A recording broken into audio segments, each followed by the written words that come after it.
Everybody, this should be a quick video. This is how to use the shell feature in Fusion 360. So you'll notice that I have the passenger base, and right now it's just a solid thick material, right?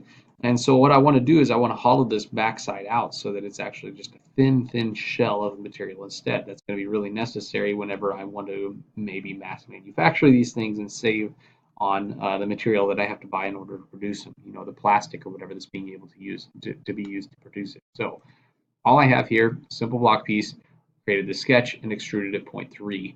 I've also filleted first. It's important that you fill it before you go shell. So I have the outline, I have the physical feature in place. I'm going to come over here and I'm going to go to modify. I'm going to click on shell. And it's going to ask me to select which face I want to shell from. So I'm going to swing around to the back side. I'm just going to select here. And then I need to select the inside thickness. In this case, it tells us the thickness is 0.01.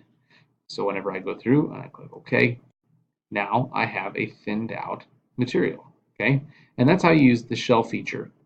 Pretty simple to do. If you have any questions, let me know.